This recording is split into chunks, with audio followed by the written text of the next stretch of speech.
بسم اللہ والحمد للہ والصلاۃ والسلام علی ابی القاسم محمد بن عبد اللہ خاتم النبیین۔ فرض کیجئے کہ کسی نے بہت بڑی زیادتی کی ہو اور اس کو مٹانے کی پوری طاقت بھی موجود ہو، تو کیا انتقام لینے میں کوئی ایک سیکنڈ بھی لگائے گا؟ بالکل نہیں لگائے گا۔ عام انسانی نفسیات تو یہی کہتی ہے کہ بس فوراً اپنا غصہ نکال دیا جائے۔ ایسا ہی ہے، لیکن آج کے اس تفصیلی جائزے میں ہم ایک ایسی طاقت پر بات کرنے والے ہیں جو انتقام کی طاقت رکھنے کے باوجود ٹھہر جانے کا نام ہے۔ ہم اللہ کے اسم مبارک الحلیم اور حلم یعنی بردباری کے تصور پر بات کریں گے۔ صحیح۔ اور ہم یہ بھی دیکھیں گے کہ یہ صرف کوئی کمزوری نہیں ہے، بلکہ ایک بہت ہی ہیبتناک طاقت ہے۔ اور انسان اس اپنی الجھی ہوئی زندگیوں کو سلجھانے کے لیے کیسے استعمال کر سکتا ہے؟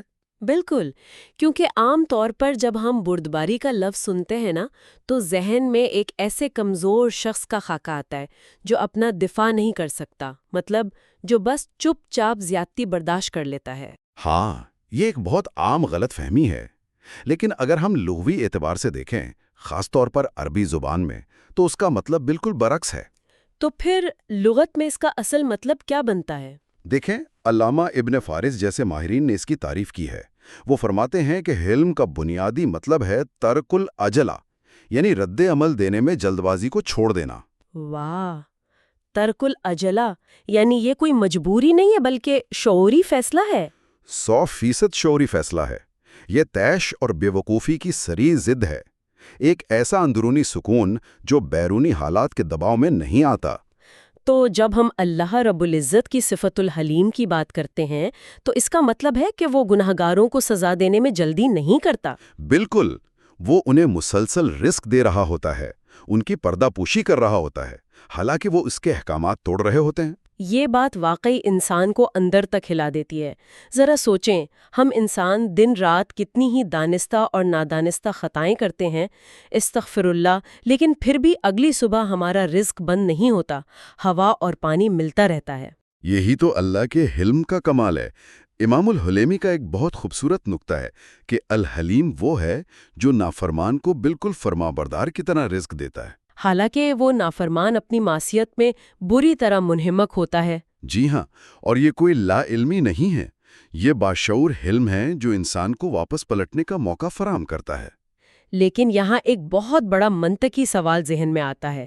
اگر ہم دنیاوی بادشاہوں یا طاقتور لوگوں کو دیکھیں تو وہ اپنے عروج پر کبھی حلم نہیں دکھاتے۔ بالکل نہیں دکھاتے۔ وہ تو فوراً کچل دیتے ہیں تاکہ ان کی دھاک بیٹھی رہے۔ انہیں لگتا ہے کہ دیر کی تو لوگ کمزور سمجھیں گے۔ تو جب اللہ سزا دینے میں تاخیر کرتا ہے تو کیا اس سے نعوذ باللہ کوئی کمزوری ظاہر نہیں ہوتی؟ یہ ایک نہایت شاندار کاؤنٹر سوال ہے، اور قرآن نے اس نفسیات کا جواب بہت حیرت انگیز انداز میں دیا ہے۔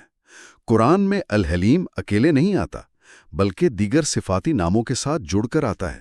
اسے اقتران کہتے ہیں۔ اچھا، ذرا اس اقتران کو سمجھائیں۔ دنیاوی حکمران تو ڈرے ہوئے ہوتے ہیں نا؟ بالکل، دنیاوی حکمرانوں کا غصہ ان کی اندرونی کمزوری کا پردہ ہوتا ہے۔ جب دنیاوی غرور کی بات آتی ہے اور لوگ تکبر میں آ کے ظلم کرتے ہیں، استغفر اللہ، تو وہ دراصل اپنی کرسی بچا رہے ہوتے ہیں۔ ہاں، وہ ڈرتے ہیں کہ کہیں بغاوت نہ ہو جائے، اسی لیے وہ اتنا ظلم کرتے ہیں، استغفر اللہ۔ صحیح کہا۔ لیکن اللہ کا حلم ان کمزوریوں سے پاک ہے۔ اسے قرآن میں العلیم کے ساتھ جڑا گیا ہے، واللہ علیم حلیم، یعنی مہلت اس لیے نہیں مل رہی کہ وہ بے خبر ہے، وہ سب جانتا ہے۔ یعنی وہ ایک ایسی طاقت ہے جسے ثابت کرنے کے لیے کسی کو کچلنے کی ضرورت نہیں ہے۔ بالکل، اسی لیے اس نام کو الغنی کے ساتھ بھی جوڑا گیا ہے۔ انسان جب حد سے گزرتا ہے اور دیدہ دانستہ گناہوں پر اتر آتا ہے تو بھول جاتا ہے کہ اللہ بے نیاز ہے، اسے ہماری عبادات کی ضرورت نہیں۔ اور میں نے پڑھا ہے کہ اسے الغفور کے ساتھ بھی ملایا گیا ہے۔ اور قدرت کو معافی کے ساتھ ملانے میں سب سے زیادہ خوبصورتی ہے۔ طاقت کے ساتھ معاف کرنے کا جو روب ہے وہ انتقام لینے میں ہو ہی نہیں سکتا۔ یہ واقعی زبردست تصور ہے۔ بے شک، لیکن یہاں بات تھوڑی پیچیدہ ہو جاتی ہے۔ ہاں، پیچیدہ اس لحاظ سے کہ اگر انسان کو پتا ہو کہ سزا فوراً نہیں ملے گی تو وہ باغی نہیں ہو جائے گا۔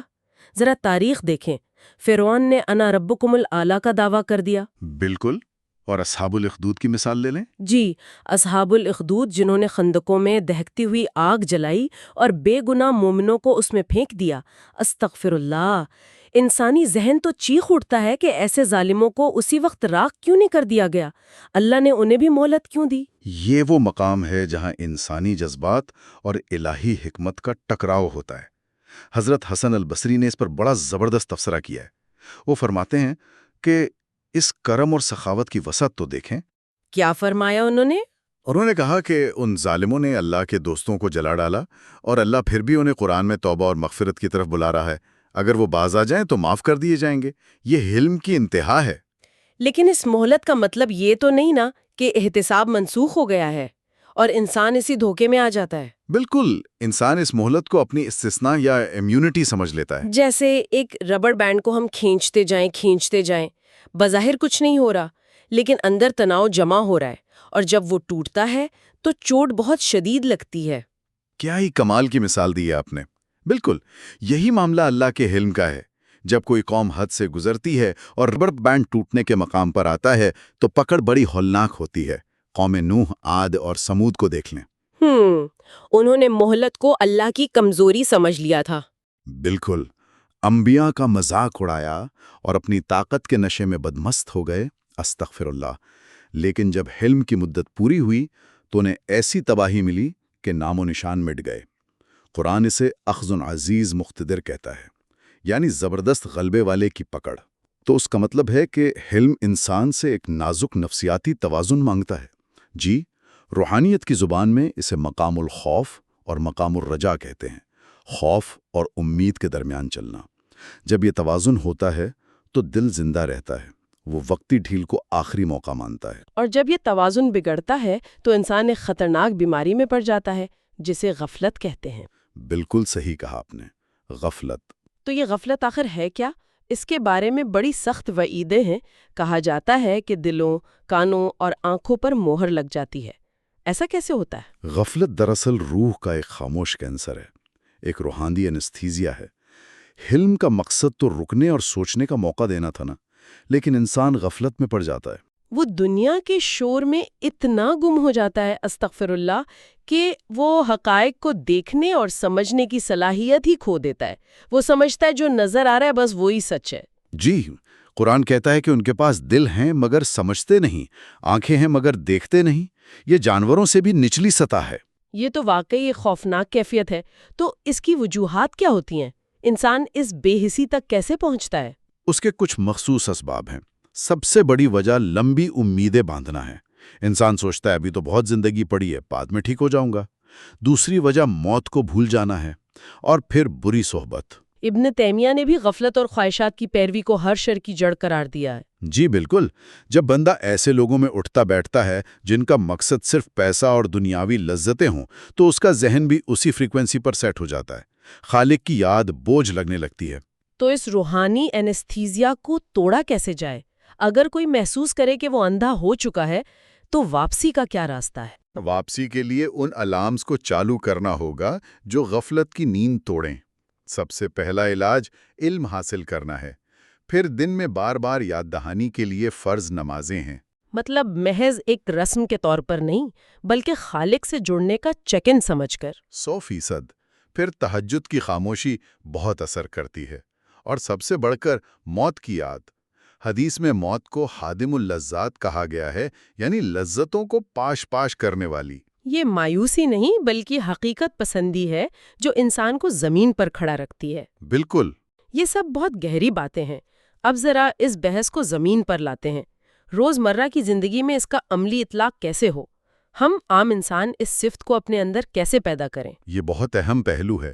نبی کریم کی پوری زندگی حلم کا عملی نمونہ تھی۔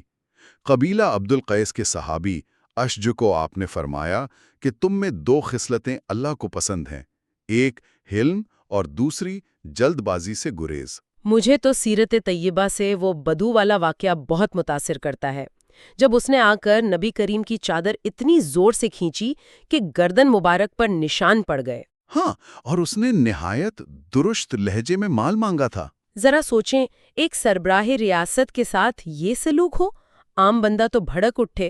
لیکن آپ محض مسکرائے اور اسے مال دینے کا حکم دیا، کوئی تیش نہیں۔ اور طائف کا واقعہ بھی تو دیکھیں، لہو لہان جسم، پتھروں کی بارش، فرشتوں نے پیشکش کی کہ پہاڑوں کے درمیان پیس دیں، مگر آپ نے انتقام نہیں لیا بلکہ ان کی نسلوں سے امید رکھی۔ اور حضرت عائشہ والا واقعہ بھی کمال ہے، جب کچھ یہودیوں نے آ کر السلام علیکم کہہ کر بددعا دی۔ جی، حضرت عائشہ غصے میں آ گئیں، انہوں نے سخت جواب دیا۔ لیکن نبی کریم نے انہیں روکا اور نرمی کی تلقین کی۔ میں حیران ہوتی ہوں کہ بردباری کے اندر کیسی کیمیا گری چھپی ہے، یہ کٹر دشمنی کو بھی گہری دوستی میں بدل دیتی ہے۔ قرآن کا وہ اصول کتنا سچا ہے کہ برائی کو بھلائی سے دفع کرو تو جانی دشمن بھی جگری دوست بن جاتا ہے۔ اور اصل بات پتہ کیا ہے؟ غصہ، طیش اور بدلے کی خواہش شیطان کے ہتھیار ہیں۔ واقعی جب انسان شیطان کے اکساوے میں آ کر غصے کی اندھی حالت میں ہوتا ہے، استغفر اللہ، تو اس کے دماغ کا منطقی حصہ کام ہی نہیں کرتا، وہ ہوش کھو بیٹھتا ہے۔ اسی لیے نبی کریم نے ہمیں اس کیفیت کو توڑنے کی سائنسی اور عملی تدابیر بتائی ہیں۔ تو وہ تدابیر کیا ہیں؟ کیونکہ جب کسی نے آپ کی گاڑی کو ٹکر مار دی ہو تو خون واقعی کھول رہا ہوتا ہے، عقل کام نہیں کر رہی ہوتی۔ سب سے پہلی روحانی تدبیر ہے کہ فوراً اعوذ باللہ من الشیطان الرجیم پڑھیں۔ غصے کی چنگاری شیطان کی طرف سے آتی ہے۔ اگر اس سے بات نہ بنے تو فوراً وضو کر لیں۔ وضو کیوں؟ حدیث میں ہے کہ غصہ آگ ہے، شیطان آگ سے بنا ہے، اور آگ کو پانی ہی بجھا سکتا ہے۔ یعنی یہ ایک طرح کا فزیکل ریسیٹ ہے، جسم کا درجہ حرارت کم کرنا۔ بالکل، اور ساتھ ہی خاموشی اختیار کرنا بہت بڑی حکمت ہے۔ لیکن سب سے کمال کی تدبیر پوسچر تبدیل کرنا ہے۔ اگر غصے میں کھڑے ہیں تو بیٹھ جائیں، بیٹھے ہیں تو لیٹ جائیں۔ جدید نفسیات بھی یہی کہتی ہے نا کہ کھڑے ہونے پر مسلز فائٹ موڈ میں ہوتے ہیں۔ 100%۔ جیسے ہی آپ بیٹھتے ہیں دل کی دھڑکن معمول پر آتی ہے اور فائٹ موڈ ٹوٹ جاتا ہے۔ یہ 1400 سال پرانی حکمت ہے جو تباہی سے بچاتی ہے۔ زبردست باتیں ہیں واقعی۔